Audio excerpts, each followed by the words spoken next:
Hi hello ನಮಸ್ಕಾರ ಸ್ನೇಹಿತರೆ. ಏನಿದು ಏನಾಗ್ತದೆ? ಈ ಕಡೆ ಚಂಡಿ ಚಾಮುಂಡಿ ಆಗ್ಬಿಡ್ತಾಳೆ, ಈ ಕಡೆ ತಾಂಡವ್ ಮಾತಿಗೆ ಭಾಗ್ಯ.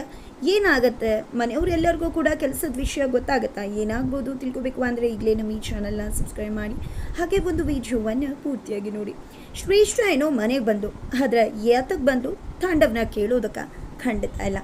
ನಮ್ಮ ಪ್ರೊಡಕ್ಷನ್ ನಿಜವಾಗಿದೆ. ಶ್ರೇಷ್ಠ ಬಂದಿದ್ದು ಚೂಕ್ ಕೊಡೋದಕ್ಕೆ, ಬಿಸಿ ಮುಡಿಸೋದಕ್ಕೆ ಪೂಜಾ ಮತ್ತು ತಾಂಡವ್ಗೆ. ಹಾಗಾಗಿ ಅವಳು ಬಂದು ಕೇಳಿದ್ದು ತಾಂಡವ್ನಲ್ಲ, ದುಡ್ಡನ್ನು. ಲಕ್ಷ್ಮೀ ಮದುವೆಯಲ್ಲಿ ಪೂಜಾ ಕದ್ದಿರೋ ದುಡ್ಡು ಶ್ರೇಷ್ಠ ಕೈಗೆ ಸಿಕ್ಕಿರತ್ತೆ. ಆ ಒಂದು ದುಡ್ಡನ್ನೇ ತನ್ನ ದುಡ್ಡು ಅಂತ ಅಂದ್ಕೊಂಡು ಭಾಗ್ಯಗೆ ಸಹಾಯ ಮಾಡಿರ್ತಾಳೆ. ಅದೇ ದುಡ್ಡಿನ ವಿಷಯವಾಗಿ ಇವತ್ತು ಶ್ರೇಷ್ಠ ಬಂದು ಭಾಗ್ಯನ ಕೇಳ್ತಿರೋದು. ನೋಡು ಭಾಗ್ಯ, ನನಗೆ ಅರ್ಥ ಆಗುತ್ತೆ ನಿನ್ನ ಕಷ್ಟ ಏನಿದೆ ಅಂತ. ಬಟ್ ಏನು ಮಾಡೋದು? ನನ್ನ ಪರಿಸ್ಥಿತಿ ಕೂಡ ಸರಿಯಿಲ್ಲ. ತುಂಬ ದಿನ ಹೇಳಬೇಕು ಕೇಳಬೇಕು ಅಂತ ಅಂದ್ಕೊಂಡಿದ್ದೆ, ಆದರೆ ನಿನ್ನ ಕೈ ತುತ್ತು ಹಾಗೆ ನಿನ್ನ ಅಡುಗೆನ ನಾನು ತುಂಬ ದಿನ ಅನ್ನದ ಋಣ ಇದೆ ನಿಂದು ನನ್ನ ಮೇಲೆ. ಹಾಗಾಗಿ ನಾನು ಕೂಡ ಕೇಳೋಕ್ಕೆ ಹೋಗಲಿಲ್ಲ. ಯಾಕೆ ಅಂದರೆ ಆಮೇಲೆ ಸಂಬಂಧ ಹಾಳಾಗಬಾರ್ದು ಅನ್ನೋ ಒಂದೇ ಕಾರಣಕ್ಕೆ ಭಾಗ್ಯ. ದಯವಿಟ್ಟು, ಈಗ ನನ್ನ ಮದುವೆ ಕೂಡ ಇದೆ, ನನ್ನ ಪರಿಸ್ಥಿತಿನೂ ಕೂಡ ಚೆನ್ನಾಗಿಲ್ಲ. ದಯವಿಟ್ಟು ನಾನು ಕೊಟ್ಟಿರೋ 2 ಲಕ್ಷ ರೂಪಾಯಿ ದುಡ್ಡನ್ನು ಕೊಡ್ತೀಯಾ ಅಂತದಾಗೆ ಮನೇಲಿ ಎಲ್ರಿಗೂ ಕೂಡ ಶಾಕ್ ಆಗುತ್ತೆ. ಬಿಕಾಸ್ ಯಾರಿಗೂ ಕೂಡ ಗೊತ್ತಿರಲಿಲ್ಲ ಆ ಒಂದು ದುಡ್ಡಿನ ವಿಷಯ. ಈ ಕಡೆ ಏನಿದು ಭಾಗ್ಯ, ನೀನು ಅವ್ರಿಗೆ ದುಡ್ಡು ಕೊಡಬೇಕಾ ಅಂತದಾಗೆ ಭಾಗ್ಯ ಗಾಬರಿ ಆಗ್ತಾಳೆ. ಬಿಕಾಸ್ ಆಲ್ರೆಡಿ ಅವಳಿಗೆ ಮರ್ತೇ ಹೋಗಿತ್ತು ಅಂತ ಅನಿಸ್ಬಿಡುತ್ತೆ. ನಂತರ ಇದೆಲ್ಲ ಆಗ್ತಿರೋ ಹಾಗೇ ಈ ಕಡೆ ಕುಸುಮ ಅವರು ಭಾಗ್ಯನ ಕರ್ಕೊಂಡು ಅಡುಗೆ ಮನೆಗೆ ಹೋಗ್ತಾರೆ. ಈ ಕಡೆ ಮಕ್ಕಳಂತೂ ಯಾಕೆ ಶ್ರೇಷ್ಠ ಆಂಟಿ ಯಾವಾಗಲೂ ಕೂಡ ಬರ್ತಾರೆ, ಅವ್ರು ಬಂದಾಗೆಲ್ಲ ನಮ್ಮ ಅಮ್ಮಂಗೆ ಕಣ್ಣೀರು ಬರುತ್ತೆ, ತುಂಬಾ ನೊಂದ್ಕೋತಾರೆ. ಆಂಟಿ ಇನ್ನು ಮುಂದೆ ಬಂದರೆ ಅವ್ರನ್ನ ಬರೋದಕ್ಕೆ ಬಿಡಬಾರ್ದು ಅಂತ ಅಂದ್ಕೊಂಡು ಯೋಚನೆ ಮಾಡ್ತವೆ ಮಕ್ಕಳು ಕೂಡ. ನಂತರ ಈ ಕಡೆ ನಿಜನ ಭಾಗ್ಯ, ನೀನು ಶ್ರೇಷ್ಠ ಹತ್ರ ದುಡ್ಡು ಇಸ್ಕೊಂಡಿದ್ಯಾ, ಯಾಕೆ, ಯಾವಾಗ ಅಂತ ಪ್ರಶ್ನೆ ಮಾಡ್ತಿದ್ದಾರೆ. ಅದು ಅತ್ತೆ ಲಕ್ಷ್ಮಿ ಲಡ್ಡು ಮದುವೆಲಿ ಇಸ್ಕೊಂಡಿದ್ದೆ ಅತ್ತೆ, ನಾನೇನು ಕೇಳಲಿಲ್ಲ, ಅವರೇ ತಂದು ಕೊಟ್ಟಿದ್ದು ಅಂತ ಹೇಳ್ತಾರೆ. ಯಾಕೆ ಅಂದಾಗ ನಾವಿರಲಿಲ್ವ, ನಮ್ಮ ಹತ್ರ ಕೇಳ್ಬೋದಿತ್ತಲ್ವಾ ಅಂದಾಗ ಪರಿಸ್ಥಿತಿ ಆಗಿತ್ತು ಅತ್ತೆ. ನಾನು ನಿಮ್ಮ ಹತ್ರ ಕೇಳುವಂಥ ಪರಿಸ್ಥಿತಿ ಕೂಡ ಇರಲಿಲ್ಲ, ಅದಕ್ಕೋಸ್ಕರ ಅವ್ರ ಹತ್ರನೇ ದುಡ್ಡು ತೊಗೊಂಡ್ಬಿಟ್ಟೆ ಅಂದಾಗ ತೊಗೊಂಡೆ ಆದಮೇಲೆ ಇಷ್ಟು ದಿನ ಯಾಕೆ ಸುಮ್ಮನಿದ್ದೆ ನೀನು? ಆಮೇಲೆ ಆದರೂ ನಮ್ಮ ಹತ್ರ ಹೇಳ್ಬೋದಿತ್ತಲ್ವ, ನಾನೇ ಅಲ್ವಾ ಮುಂದಾಳತ್ವದಲ್ಲಿ ಮದುವೆ ನಡೆಸ್ತಿದ್ದು, ನನ್ನ ಹತ್ರ ಹೇಳಿದ್ರೆ ಎಲ್ಲ ಕೂಡ ಸಾಲ್ವ್ ಆಗ್ತಿತ್ತಲ್ವ, ಯಾಕೆ ವಿಷಯನ ಹೇಳಲಿಲ್ಲ? ಇವತ್ತು ಸಾಲ ಕೊಟ್ಟವ್ರು ಮನೆ ಹತ್ರ ಬಂದು ಮರ್ಯಾದೆ ತೆಗೆದು ದುಡ್ಡು ಕೇಳುವ ಆಗಿದೆ.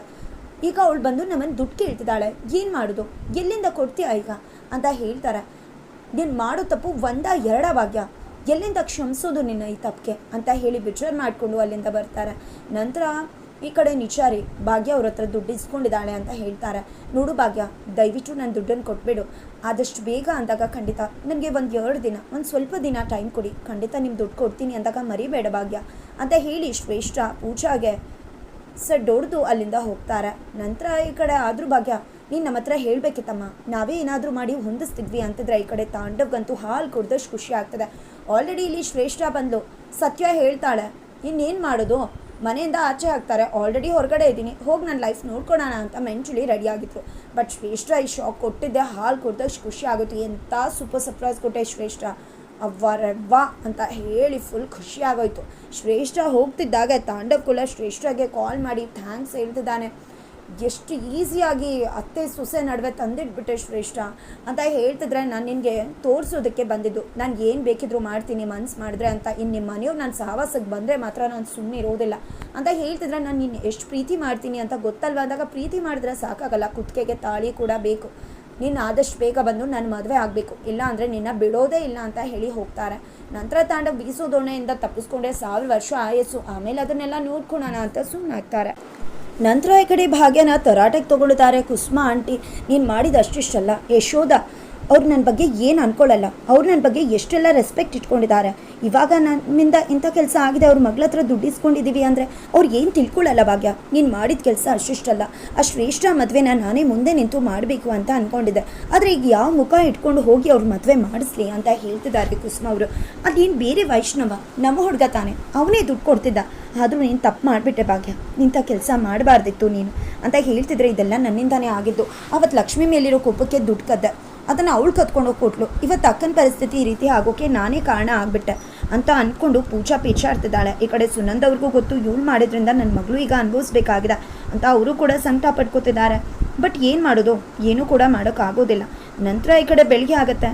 ಬೆಳಗ್ಗೆ ಆಗ್ತಿದ್ದಾಗೇ ಈ ಕಡೆ ಅಡುಗೆ ಮನೇಲಿ ಕಾಫಿ ಮಾಡ್ತಿರೋ ಭಾಗ್ಯಗೆ, ಇವತ್ತು ಈ ಕಾಫಿನೇ ನಿಮಗೆ ಊಟ ಕೊಡೋಕ್ಕೆ ಕೆಲಸ ಕೊಟ್ಟಿರೋದು ಅಂತ ನೆನಪು ಮಾಡ್ಕೋತಾರೆ.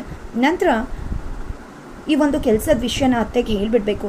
ಈಗಲೇ ಒಂದು ವಿಷಯ ಮುಚ್ಚಿಟ್ಟು ಅವ್ರಿಗೆ ತುಂಬ ಬೇಜಾರಾಗಿದೆ, ಮತ್ತೆ ಈ ಕೆಲಸ ಆಗಬಾರ್ದು ನನ್ನಿಂದ ಅಂತ ಸತ್ಯ ಹೇಳಬೇಕು ಅಂತ ಬರ್ತಾರೆ. ಕಾಫಿ ಕೊಡೋಕೆ ಹೋಗ್ತಾರೆ, ಬಟ್ ಕಾಫಿ ಇಸ್ಕೊಳ್ಳೋದಿಲ್ಲ, ಹೋಗ್ಬಿಡ್ತಾರೆ. ಅತ್ತೆ ಸೊಸೆ ಜಗಳ ನೋಡೋಕ್ಕೆ ಎಷ್ಟು ಸೂಪರ್ ಆಗಿದೆ. ಓ ಮೈ ಗಾಡ್ ಶ್ರೇಷ್ಠ, ನಿನ್ಗೆ ರಿಯಲಿ ಥ್ಯಾಂಕ್ಸ್ ಶ್ರೇಷ್ಠ, ಎಷ್ಟು ಈಸಿಯಾಗಿ ಅತ್ತೆ ಸೊಸೆನ ದೂರ ಮಾಡಿಬಿಟ್ಟೆ ಅಂತ ಖುಷಿ ಪಡ್ತಿದ್ದಾರೆ. ಆನಂತರ ಅವ್ರಿಗೂ ಕೂಡ ಆನ್ಲೈನಲ್ಲಿ ಕಾಫಿ ಬರುತ್ತೆ, ಕುಡಿತಾ ಇರ್ತಾರೆ. ಅಪ್ಪ ಅಂತೂ ಹೌದೌದು, ಹೆಂಡತಿ ಮಕ್ಳು ಇಟ್ಕೊಂಡು ಇಂಥ ಆನ್ಲೈನಲ್ಲಿ ಕಾಫಿ ಕುಡಿಯೋ ಕರ್ಮ ಯಾತಕ್ಕೋ ಅಂತ ರೇಗಿಸ್ತಾರೆ. ಅಯ್ಯೋ ಅಪ್ಪ, ನಾನು ದುಡಿತೀನಿ, ಮಾಡ್ಕೋತೀನಿ, ನಿಮಗೆ ಅದೆಲ್ಲ ಬೇಡ, ನಿಮ್ಮನೆ ವಿಷಯ ಏನು? ಅತ್ತೆ ಸೊಸೆ ನಡುವೆ ಜಗಳ ನಡೀತಿದೆ ಅಂತ ಕೇಳ್ತಿದ್ದಾರೆ. ನಂತರ ಮೀಸೆ ಮಣ್ಣಿಗೆ ಬಿದ್ದರು ಮಣ್ಣಾಗಿಲ್ಲ ಅಂತ ಜಾತಿಗೆ ಸೇರಿದವನು ಅಂತಕ ನಂದು ಬಿಡಿ, ಮಣ್ಣಿಗೆ ಬಿಡಲಿ ಅಂತ ಹೇಳ್ತಿರೋ ಅಷ್ಟರಲ್ಲಿ ಭಾಗ್ಯನೇ ಬರ್ತಾಳೆ. ಹೋ ಭಾಗ್ಯನೇ, ನೀನೇ ಬಂದ್ಬಿಟ್ಯಾ? ಬಾ ಬಾ ಬಾ, 2 ಲಕ್ಷಕ್ಕೆ ಏನು ಮಾಡ್ತೀಯಾ? ಹೇಗೆ ತೀರಿಸ್ತೀಯಾ ನೀನೇನು ಯೋಚನೆ ಮಾಡಬೇಡ, ನಿನ್ಗೆ ಏನು ದುಡ್ಡು ಬೇಕೋ ಅದನ್ನು ನಾನು ಕೊಡ್ತೀನಿ. ಜಸ್ಟ್ ನೀನು ಸಿಂಪಲ್ ಒಂದು ಕೆಲಸ ಮಾಡಬೇಕಷ್ಟೆ. ನಾನು ಕಳಿಸೋ ಡಿವೋರ್ಸ್ ನೋಟಿಸ್ಗೆ ನೀನು ರಿಪ್ಲೈ ಕೊಟ್ಟು ಸಿಗ್ನೇಚರ್ ಹಾಕಿಬಿಟ್ರೆ ಅಷ್ಟೇ ಸಾಕು ಅಂತ ಹೇಳ್ತಾರೆ. ಈ ಕಡೆ ಮಾತು ಕೇಳ್ತಿದ್ದಾಗೆ ಭಾಗ್ಯ ಕೆಂಡ ಮಂಡಲ ಆಗ್ತಾ